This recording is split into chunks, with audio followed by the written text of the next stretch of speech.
Halo semuanya, perkenalkan nama saya Gufran Firdaus, mahasiswa aktif semester 4 program studi ekonomi pembangunan Fakultas Ekonomi dan Bisnis Universitas Negeri Semarang.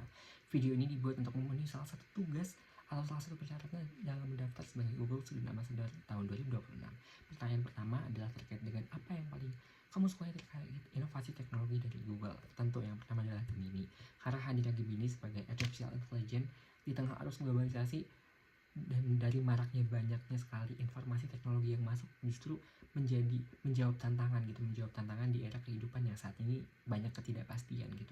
Dan juga Google tetap selaras menyesuaikan zaman, menyesuaikan perkembangan zaman, dan bisa membantu kehidupan atau kebutuhan kita sehari-hari. Dan bagi saya kehadiran artificial intelligence Gemini tidak menggantikan peran manusia sepenuhnya, justru hadirnya AI ini sebagai alat bantu, sebagai tools yang bisa kita arahkan gitu. Jadi manusia tidak digantikan sepenuhnya, tapi justru sebagai AI sebagai alat bantu. Kemudian yang kedua, ketika saya diberikan kesempatan untuk menjadi GSA dan diberikan tugas untuk membuat inovasi kegiatan atau workshop, tentu saya akan mulai dari lingkup terkecil terlebih dahulu. Dengan cara saya akan merangkul teman-teman sebaya saya, teman-teman circle terdekat saya, untuk coba ketika nongkrong tuh saya coba melakukan pendekatan dengan cara menjelaskan secara soft selling terkait dengan produk atau inovasi-inovasi yang ada dari Google, sehingga dari situ bisa memantik feedback dan memantik topik-topik terkait dengan inovasi teknologi dari Google. Dan dari pendekatan ini akan saya lakukan di beberapa circle, sehingga nanti akan menghasilkan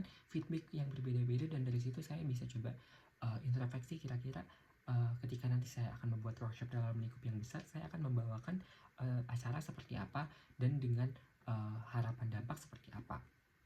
Kemudian yang pertanyaan ketiga yaitu setiap orang pasti memiliki pengalaman di mana mereka harus berpikir secara out of the box. Nah, ini berkaitan dengan permasalahan saya di semester 3 ketika saya diberikan tugas dari dosen untuk membuat sebuah komik atau webtoon.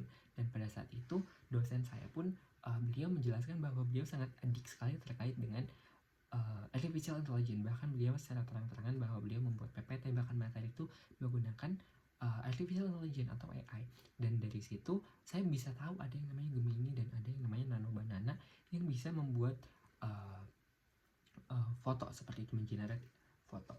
Dan di H-12 pengumpulan tugas tersebut, kelompok saya belum ada progres sama sekali karena belum mendapatkan hasil yang sesuai. Sampai akhirnya pada saat itu kami mencoba yang namanya Nano Banana, dan pada saat itu akhirnya kami berhasil menyelesaikan selama 3 jam, dan tugas tersebut bisa terkumpulkan sesuai dengan tenggat waktunya seperti itu. Dan kemudian pertanyaan yang terakhir atau keempat, jika kamu terpilih sebagai GSA, momen atau pencapaian apa yang paling membuat kamu bangga dalam 3 bulan pertama? Apa dampak yang ingin kamu ciptakan di dalam hingga di luar kampus? Oke. Untuk 3 bulan pertama, harapan saya adalah yang akan menjadi suatu kebanggaan bagi saya adalah ketika saya berhasil membranding diri saya sebagai Google Student Ambassador. Ketika nanti saya jadi GSA, tentu akan ada banyak konten yang bisa saya share di sosial media, dan dari situ harapannya di 3 bulan pertama orang-orang bisa mengenal saya dari konten tersebut. Oh, ternyata ini yang bikin konten terkait dengan Gemini ataupun tools-tools Gemini seperti itu.